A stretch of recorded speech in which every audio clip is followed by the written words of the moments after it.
morning, everybody. Today I am going to be taking you along with me a day in a life as a master's student in English Lit in Scotland at the University of Glasgow. It's probably the longest title ever and I will have to shorten that. But I just thought I would show you a typical day in the life. This is the kind of video I would have loved to have seen before I committed to a MLitt. So hopefully this is helpful.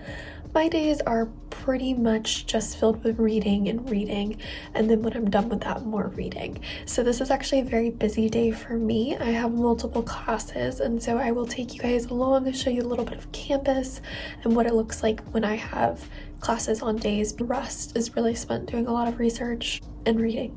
So hopefully this will be interesting to you guys. Also, it is my good friend's half birthday, so I just wrote her a little card, and so we will deliver that to her. So after I do my morning routine, I just sat down this morning and answered some emails, knocked out any work I needed to do before going into class.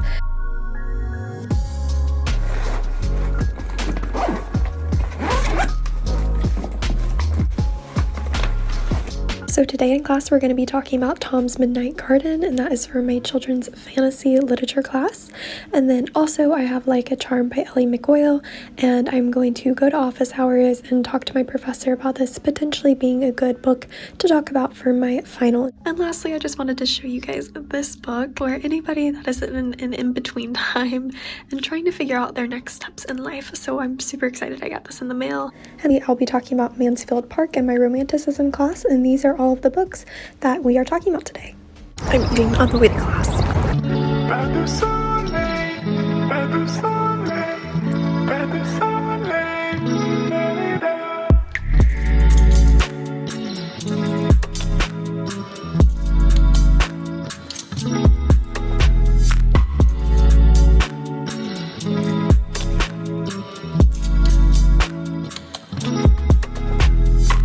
I got a London fog and I think it only cost me like £1.50, which is awesome.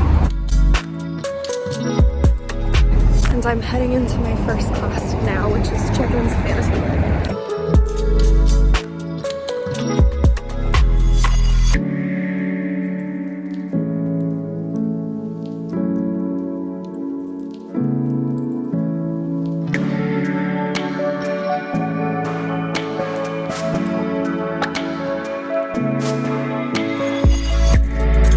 So I just got back from class. It is around 2:50 p.m. and I'm actually going to log on and do a brief seminar, and it is on the female reader voice, text, and devotion, which will be really interesting. It is from a professor of 18th century and romantic literature at the University of York. So that should be really cool. And I'm going to log into that because I have to do 4 seminars all year and I need to record my thoughts on that. It should last about an hour and it's over Zoom. And then I have to start thinking about a dissertation abstract, and I will let you guys know kind of what I talked about in class with readings because I think that will be exciting to talk about. It was a good day. But yes, this day is pretty hectic, so I'm going to eat something while I listen to the seminar.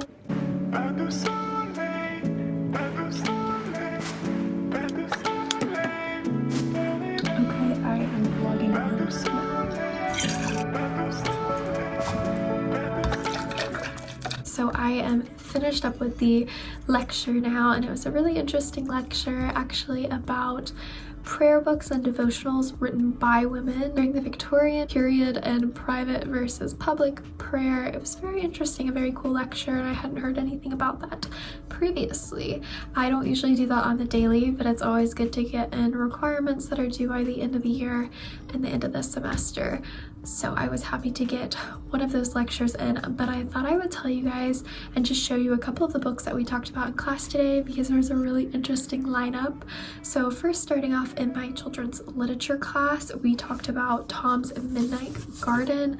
This is a really interesting book. I think it's actually fairly popular in British children's literature. I personally have never heard of this book before, but it is a winner of the Carnegie Medal. So really we talked about historical periods represented in fantasy.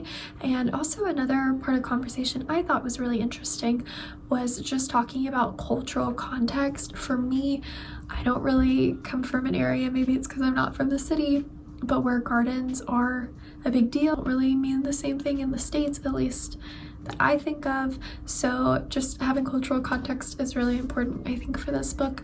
Overall, great discussion. And then I just really wanted to quickly put out there that last week we read The Borrowers and we focused on the miniature within children's literature, and I actually did a presentation on post-humanism in The Borrowers and its relationship with the post-war child. I wanted to point that out there because there are a couple of parallels when it comes to the othering of people or different species in both of these books. So I think there's actually a couple similarities and things that you can draw from these two novels. Next, for my romanticism class, that is, I think it's encountering the romantic place or environment. I'm not sure the actual title of the course, but essentially talking about space and place within romantic literature, specifically British literature.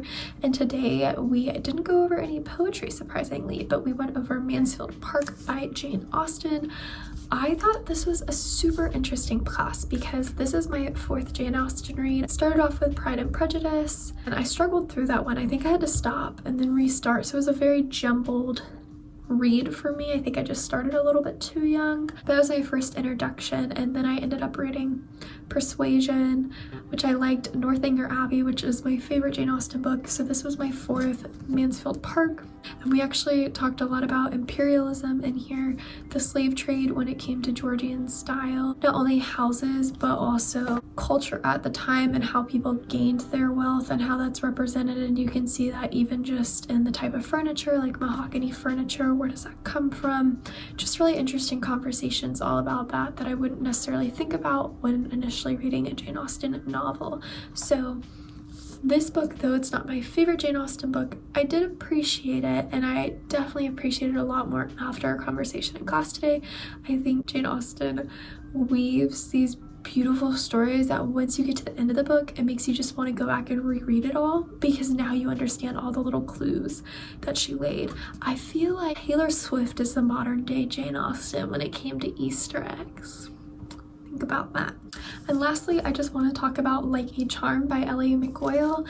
This is a really cool book. I briefly mentioned it earlier on in the video. It has to do with a neurodivergent individual, and she has a developmental coordination disorder, and so it's all about her journey, but also her journey with magic. Set in Edinburgh, Scotland, which is really, really cool. I don't see that a lot in literature.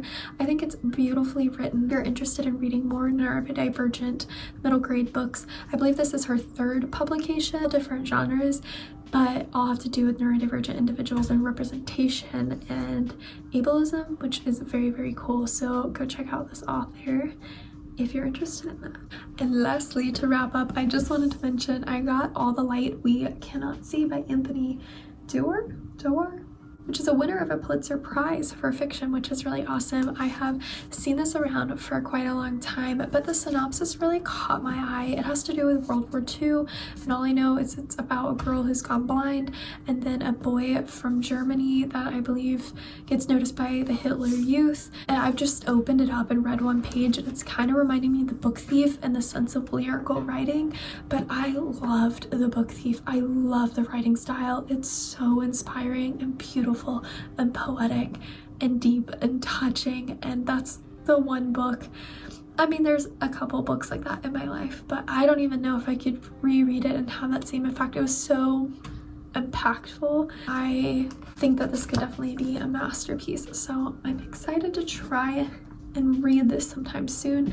Clearly you can tell I have a lot of books to read weekly, but I also got Illogical Saying Yes to a Life Without Limits by Emmanuel Acho, who also is the best-selling author of Uncomfortable Conversations with a Black Man.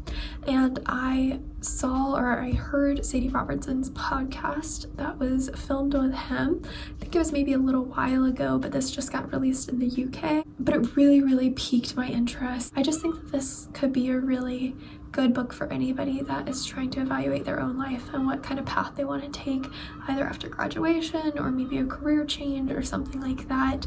Just unexpected things come up, and I think this could be really cool. It's a pretty thin book. There's also an epic hardback that has a beautiful cover, but I thought this was really inspiring. Like, he just looks happy. I'm excited to try and dive into this.